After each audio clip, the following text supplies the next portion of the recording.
Assalamualaikum warahmatullahi wabarakatuh.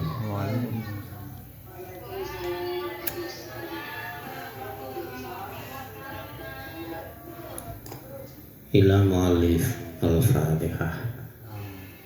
A'udzu billahi minasyaitonir rajim. Bismillahirrahmanirrahim.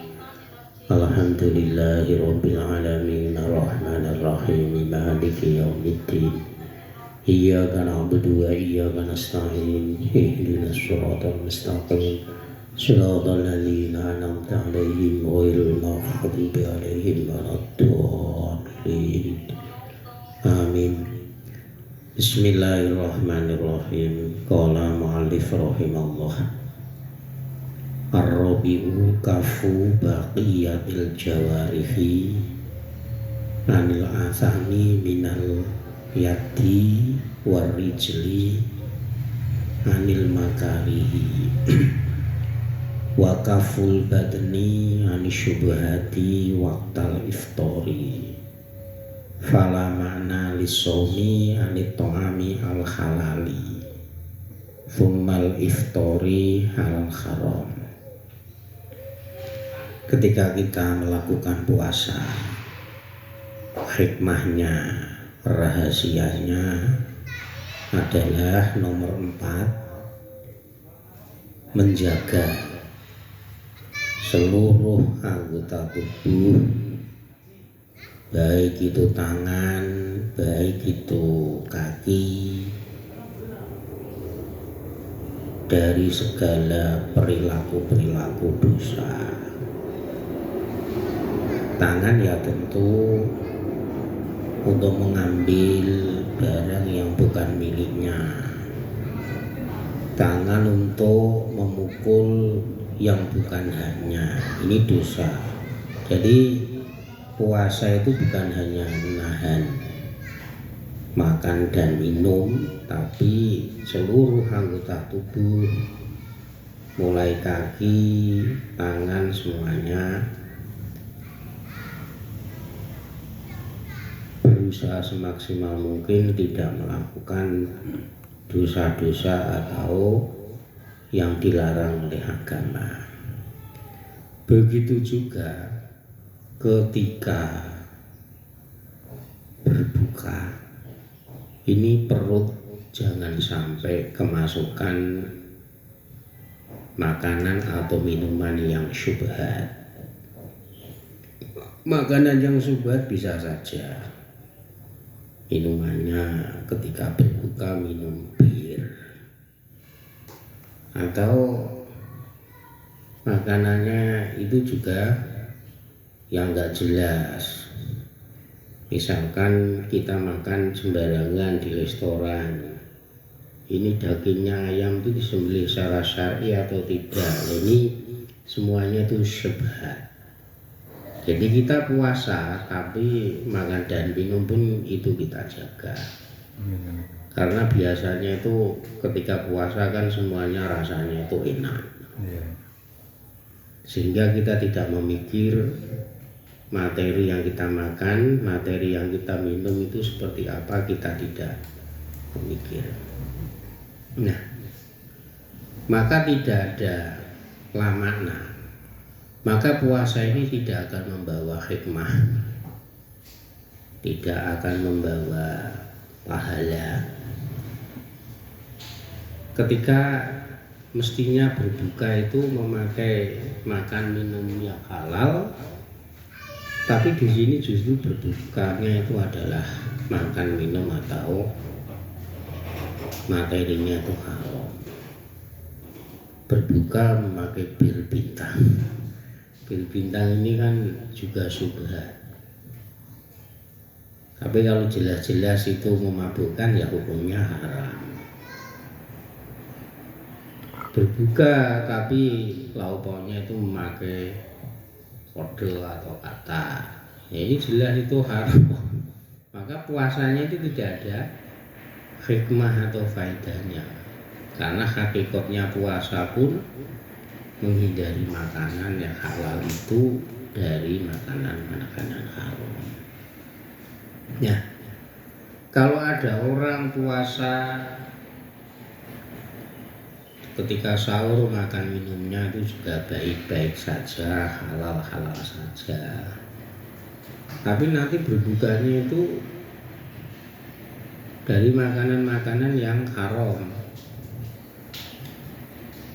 Berbuka karena banyak jualan, orang banyak jualan di pinggir-pinggir jalan, banyak orang yang jualan takjil. Kita ambil satu-satu karena itu mengambil tidak dibayar, ini kan berarti mencuri. Berbukanya itu mencuri. Atau kita itu diundang, kita tahu yang undang itu bos mafia, bos ganja misalkan, atau bos narkoba. Kita senang ketika berbuka itu diajak di tempatnya atau di rumahnya. Nah, kita tuh senang, kita tahu bahwa dia itu pekerjaannya itu adalah pengedar narkoba misalkan. Kita tuh tahu berarti itu kan hukumnya itu haram. Nah, tapi benar-benar tahu hal semacam itu adalah perumpamaannya itu misalu man yabni qasron wa yuhtimu qasron. Orang puasa tapi nanti berbukanya itu makan minumnya itu haram atau syubhat. Itu sama saja orang yang membangun rumah, orang yang membangun bangunan tapi dirobohkan sendiri. Ya beni kosron wa yuhdimu misal. Jadi misalkan itu bisa dibuat rame, dibuat kota, ya bangunannya itu banyak, tapi kita robohkan sendiri. Nah ini perumpamaannya itu seperti itu. Bangun lek rekoso ben rame, tapi kita sendiri itu yang merobohkan. Di negara-negara yang perang, gedung-gedung tinggi dibangun, tapi perang terus ya sama saja, nggak ada gunanya. Waqat qala sallallahu alaihi wasallam, hal ini pernah disindir, didawuhkan oleh Kanjeng Nabi, kamin soimin laisa lahu min somihi ilal ju'u wal aksu. Banyak orang yang berpuasa tapi di situ puasanya tidak mendapatkan apa-apa, tidak mendapatkan pahala, dia hanya dapatnya itu lapar dan haus. Dalam arti ora oleh pahala mergo karena puasanya dirusak dengan berbuka dari makanan atau minuman yang haram. Makanya kalau orang mengerti diundang berbuka ki mau luwih becik buka ning gone dhewe, omahe dhewe seadanya. Karena itu tadi poso sedina ngeleh karo ngelak, iman-iman ganjarannya itu nanti dimiliki oleh orang lain. Banyak orang puasa tapi di situ dia tidak mendapatkan pahala puasa kecuali hanya dapat lapar dan haus. Ini karena tadi puasa sehari tapi berbuka dengan materi atau makanan minuman yang haram. Nah, fakilah. Kemudian Rasulullah ditanya, lah kok bisa gitu Kanjeng Nabi, poso tapi hanya dapat lapar dan dahaga, tidak mendapatkan pahala. Dijawab oleh Kanjeng Nabi, wa alladzi yuftiru alal haram, yaitu orang yang berpuasa tapi dia itu berbuka dengan makanan atau minuman yang haram. Ada yang mengatakan wakilah wa alladzi yumsiku wa nitoami al halali wa yuftiru ala luhumin nasi bil ghibati wa huwa haramun. Ada yang mengatakan hadis Rasulullah itu orang yang berpuasa tidak mendapatkan pahala tapi hanya mendapatkan haus dan lapar, yaitu orang yang tidak yumsiku anit ta'amil halal. Memang dia itu tidak makan, tidak minum makanan dan minum yang halal, tapi dia itu berbuka dengan daging-daging manusia. Maksudnya apa? Dia itu apa ya istilahnya, membicarakan, kalau bahasanya Jawa itu ngerasani, membicarakan kejelekan orang lain ketika berpuasa. Kalau Jawanya itu ngerasani, ngalor ngidul, ngerasani membicarakan orang lain padahal dia itu dalam posisi berpuasa. Lah ghibah itu kan hukumnya haram. Puasa tapi dia itu senang ghibah, senang membicarakan kejelekan orang lain. Jadi sama saja makan daging manusia. Lah makan daging manusia yaitu ghibah, itu hukumnya haram. Maka ketika kita puasa ya benar-benar kita itu menahan diri segala anggota tubuh yang kita punya itu kita tahan dari perbuatan haram. Wakila wa alladzi la yahfadhu jawarikahu anil asam.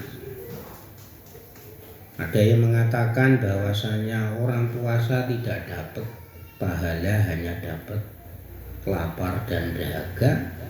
Itu siapa?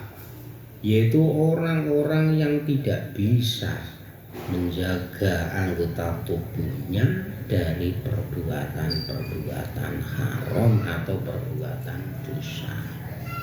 Jadi ketika puasa berusaha semaksimal mungkin seluruh anggota tubuh yang kita miliki, mulai dari mata, tangan, kaki, mulut dan seterusnya, dihindarkan dari perbuatan dosa agar supaya kita benar-benar mendapat pahala puasa.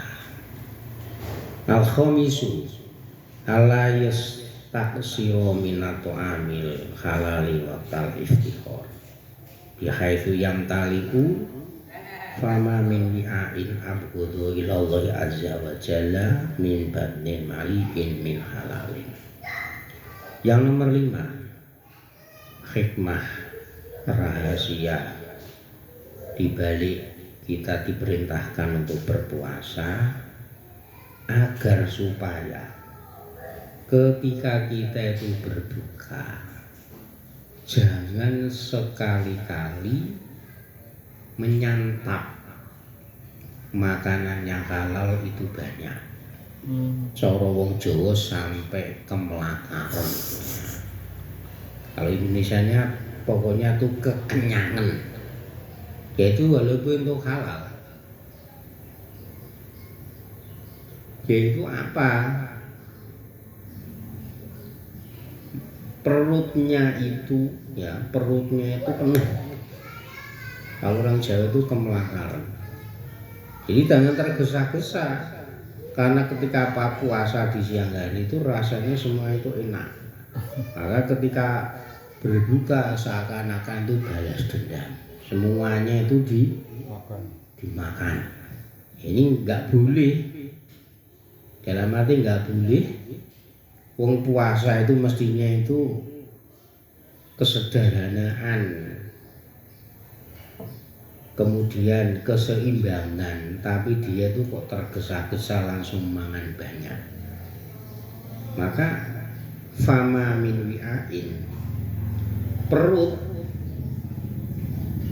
perut ini yang paling dibenci oleh Allah, abghadu ilallah, yaitu perut yang penuh dengan makanan halal. Jadi nggak apa-apa halal, tapi kalau namanya kekenyangan, maliin itu kebal min halalin. Ya halal itu kalau perut itu terlalu kekenyangan saja itu dibenci oleh Allah. Abghadu ilallah. Wa kaifa yustafadu minasomi qahruatullah. Maka susawai idza tadaraka shaimu inda fatrihi ma fatau sohwatu nahari.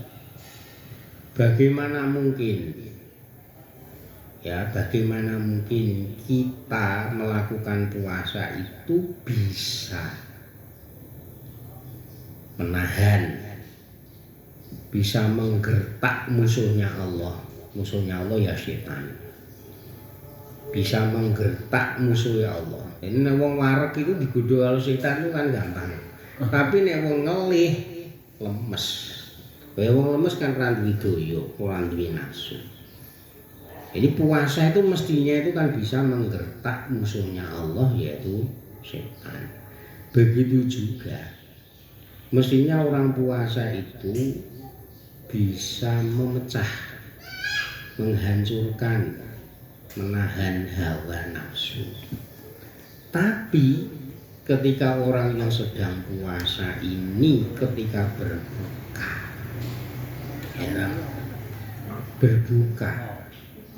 menyantap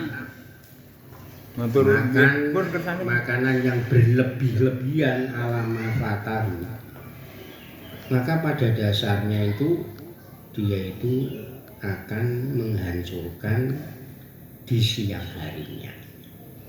Jadi mestinya siang hari itu dia itu puasa, ya malam harinya itu kalau bisa itu perut itu jangan kenyang-kenyang, sehingga di malam harinya itu juga rasanya itu enak atau wah. Ini maka ketika sedang berbuka jangan tergesa-gesa. Kalau orang Jawa itu bahasanya itu terlalu berembo. Berembo itu ya itu tadi, semua makanan itu seakan-akan tuh mau disantap, mau dimakan. Jadi jangan seperti itu. Kalau semuanya makanan nanti disantap, tujuan dari puasa itu adalah menahan, menggertak, memaksa musuhnya Allah ya setan. Nanti kalau kita terlalu banyak makan di malam hari, nafsu kita itu tidak bisa terkendalikan.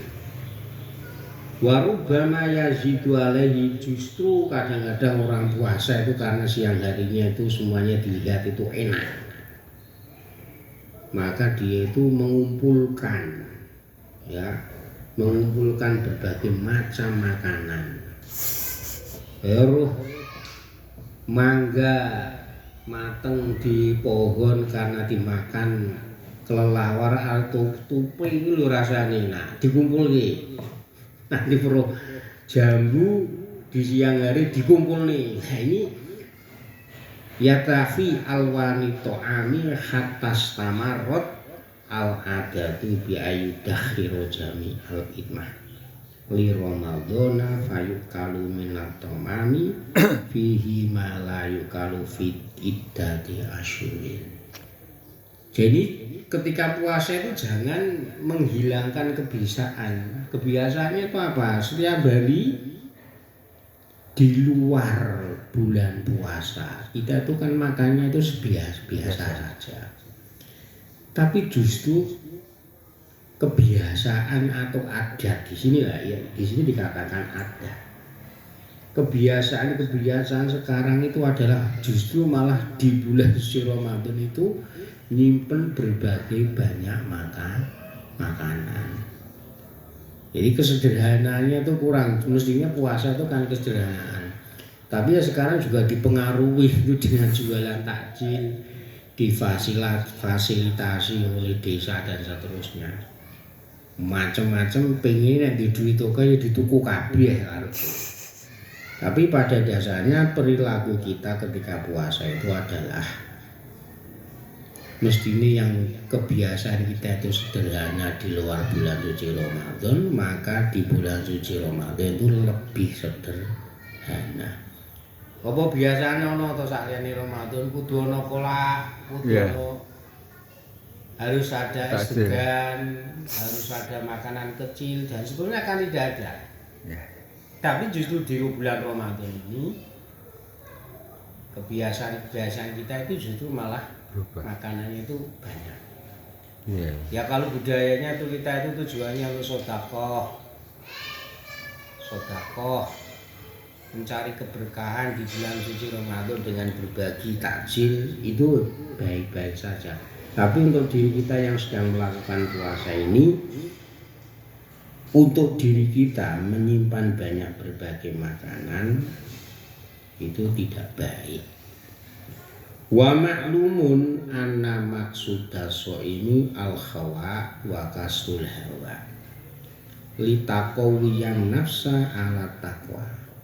Dan sudah kita maklumi, sudah kita mengerti bahwasanya tujuan maksud daripada ibadah puasa itu adalah al-khawa. Khawa itu artinya itu perut agar kosong. Maksudnya khawa, perut agar kosong, tidak terlalu banyak makanan di bulan-bulan selain Ramadan. Wa kasul hawa, dan maksud tujuan daripada puasa adalah memecah, merubah hawa nafsu. Berarti hawa nafsu itu kita pecah, kita hilangkan agar supaya apa? Agar supaya mental kita, nafsu kita itu menjadi kuat untuk melakukan ibadah. Jadi kalau sebelum puasa mental kita, nafsu kita itu tidak sekuat untuk melakukan ketakwaan kepada Allah, tapi ketika puasa mental kita itu kuat untuk melakukan ibadah atau takwa kepada Allah. Di antaranya seneng darus Quran, seneng beramal, seneng bersedekah dan lain sebagainya. Wa idza muni'atil ma'iddatu min shahwati naharin ilal asya'i hatta hajat syahwatuha wa qawfiyat thumma wa qawfiyat rubaduha thumma utimat minal ladati wa asba'at zadat ladatuha wa tadhu'afat quwwatuha wa mba'atha minasyahwati ma'asaha kanat raqidatan lauturikat ala adatiha. Nah, ketika perut ini di siang hari, ya di siang hari sampai sore tidak kemasukan makanan, tidak kemasukan minum, wa idza muni'at, tidak dikasih makan, perut ini tidak dikasih makan. Yang mana ibadah itu niatnya itu wajib. Kalau tidak niat, kadang-kadang itu di tengah jalan itu ya poso adalah orang kuat. Tapi kalau diniati, puasa itu akan jalan terus. Makanya ibadah puasa itu niat itu hukumnya wajib. Nah, ketika perut di siang hari sampai sore hari ini tidak kita kasih makan, maka nafsu ini akan menjadi kuat untuk melakukan ketakwaan. Tapi kemudian ketika sudah mulai berbuka, dikasih makanan-makanan yang enak, utimat minal ladati wa asba'at, kemudian perut itu menjadi kenyang, maka nikmatnya itu akan bertambah. Sama niteni paling sampean poso nek rasa-rasen makan atau nafsu makan hilang. Coba kita itu puasa Senin Kamis ya tidak harus terus. Setelah itu nanti sampean itu kan makan enak. Jadi kalau orang itu nafsu makan itu kok malah berkurang, kok makan gak enak. Sampean jajal poso Senin Kamis. Itu sebagai apa itu namanya, sebagai antisipasi.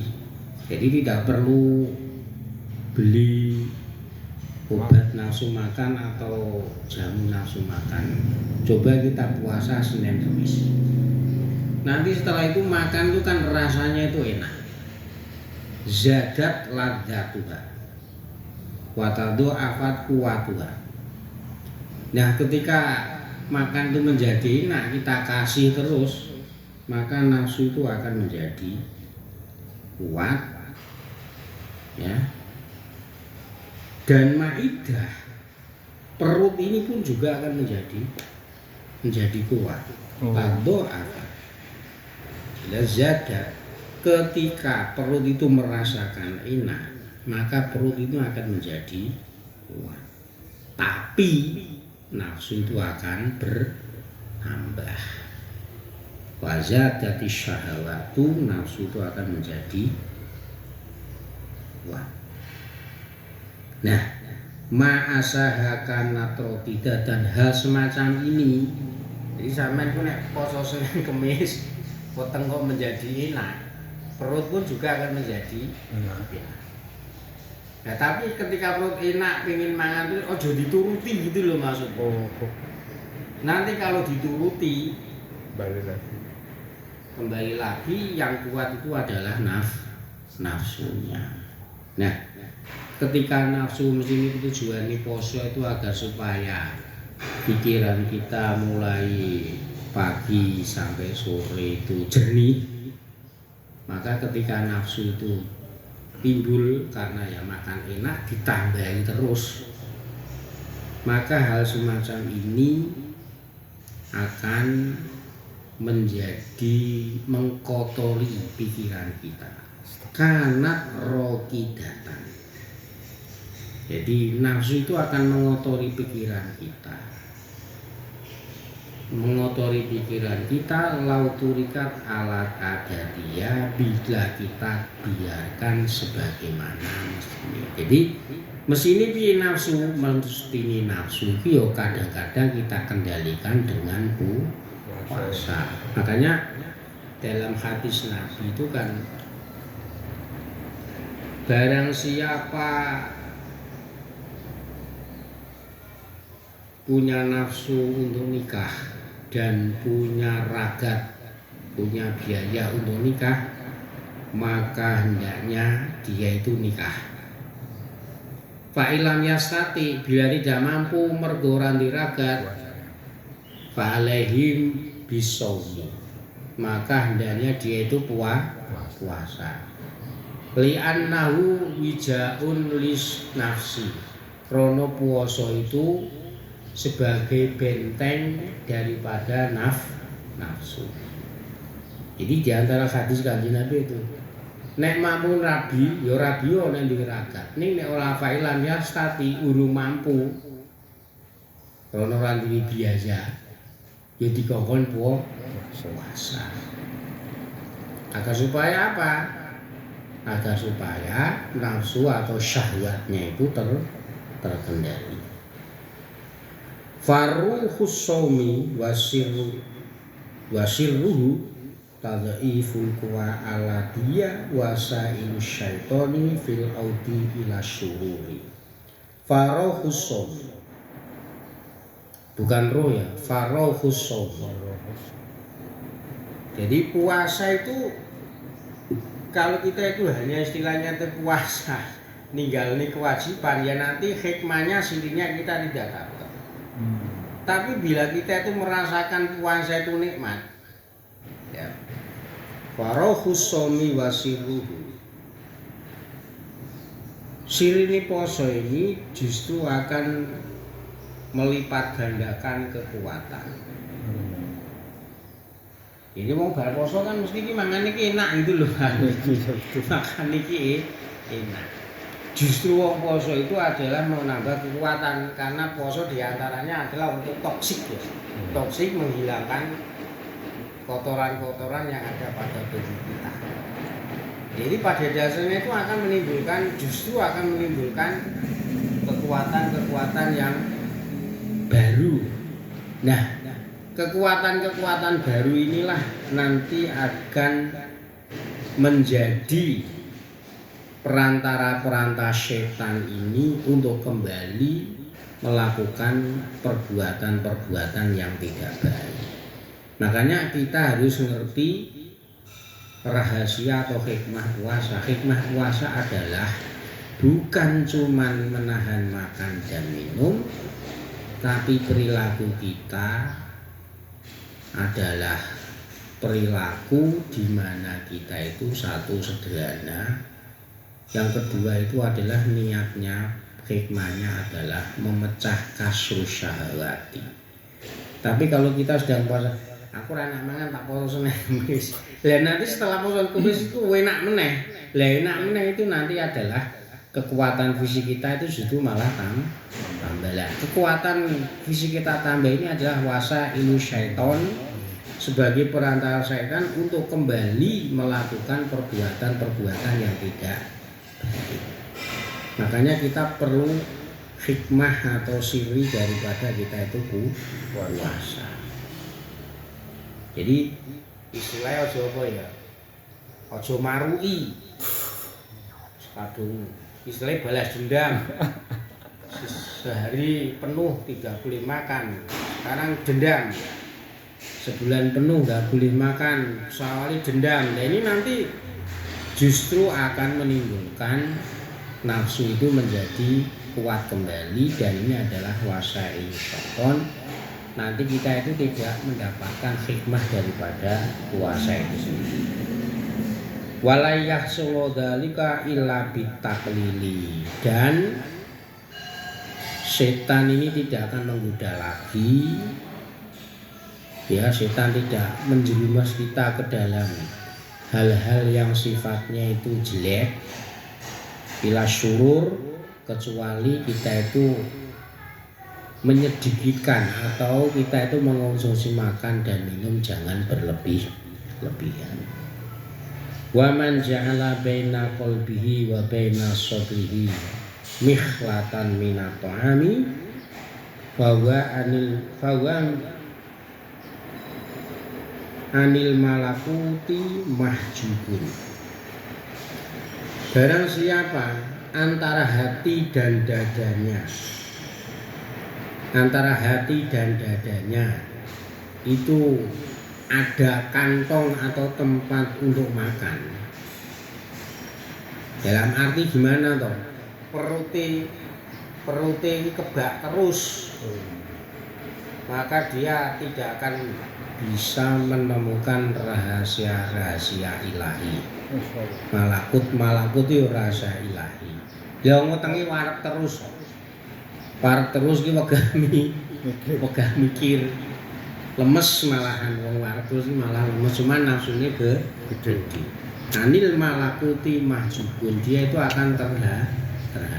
Oleh karena itu pengendaliannya itu bukan hanya makan dan minum, tapi pengendaliannya itu adalah nafsu. Nafsu itu yang menggerakkan itu setan. Setan bisa terkendali kalau fisik kita itu lemah, yaitu dengan kita itu tidak makan dan tidak minum ketika puasa. Asadisu hikmah puasa yang nomor 6, ayakuna qalbu badal iftori mutoriban bainal khaufi war roja'i. Ketika kita sudah berbuka, maka hati kita orang yang puasa ini mutoriban, kalau bahasa Jawanya itu poyang-panyengan. Ada kekhawatiran puasa saya itu diterima atau tidak. Dan juga ada harapan roja itu kita itu berbaik sangka bahwa puasa kita itu mesti diterima oleh Allah. Jadi kalau roja itu harapan rahmatnya Allah, tapi kalau khauf itu takut amal kita itu tidak diterima oleh Allah. Jadi antara khauf dan roja ini hati kita itu ada semacam itu, sehingga ketika kita sedang berbuka puasa kita itu tidak sombong, tidak gusah-gusuh langsung mangan akeh, karena kita juga takut ibadahnya nanti, ibadah puasanya diterima atau tidak. Tapi harapan kita, roja kita ya harapan kita Allah itu maha menerima, ya mestinya itu puasa kita itu diterima. Idlaisa yadri ayub balu somuhu fa huwa minal muqarrabin au yuraddu alaihi fa minal mamkutin. Karena tidak ada yang mengerti, orang yang puasa itu tidak ada yang mengerti apakah puasanya itu diterima atau tidak. Kalau dia itu merasa ya, kalau puasanya itu diterima, dia merasa puasanya itu diterima apa enggak, maka orang tersebut, orang puasa tersebut termasuk orang yang dicatat sebagai orang yang muqarrabin. Muqarrabin itu berarti dekat kepada Allah Subhanahu wa ta'ala, karena ada kekhawatiran puasa saya itu diterima atau tidak, atau dia itu juga khawatir apakah puasanya itu ditolak, tidak diterima oleh Allah.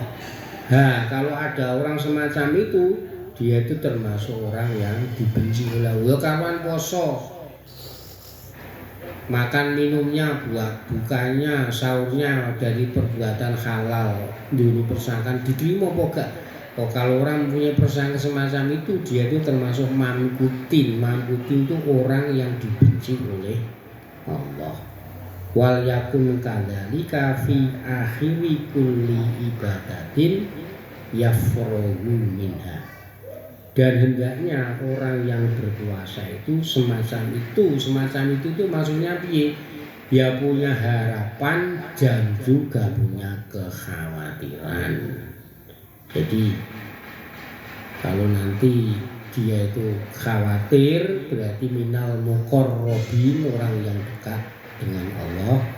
Tapi kalau terlalu wah, puasa saya itu tidak diterima, itu termasuk mamkutin. Nanti kalau punya pemikiran semacam itu, nanti malas melakukan ibadah puasa. Jadi nggak boleh. Ya, dorongannya ini adalah setiap kita melakukan ibadah puasa, apa saja, mulai dari awal sampai akhir, begitu juga setiap ibadah, fi akhiri kulli ibadatin, ibadah kita misalkan sholat juga mempunyai, jadi setelah kita sholat kita juga mempunyai harapan, roja, dan apa itu namanya, khauf, takut kalau sholat kita itu tidak diterima. Jadi jangan satu-satunya mesti diterima. Itu nanti termasuk orang yang mamputin. Begitu juga orang diterima gitu. Nah, itu juga termasuk orang yang mamputin juga. Jadi antara diterima maupun tidak, kita itu harus senantiasa mempunyai pikiran semacam itu. Ya semoga diterima karena Allah itu mempunyai sifat rahmat. Kemudian semoga tidak diterima karena Allah itu juga menakar amal ibadah seseorang, sehingga kita itu berhati-hati, satu, tidak berperilaku sombong mesti diterima, dan yang nomor dua juga tidak mempunyai sifat pesimis, wah itu diterima. Nah, ini nggak boleh. Semoga bermanfaat. Al-Fatihah.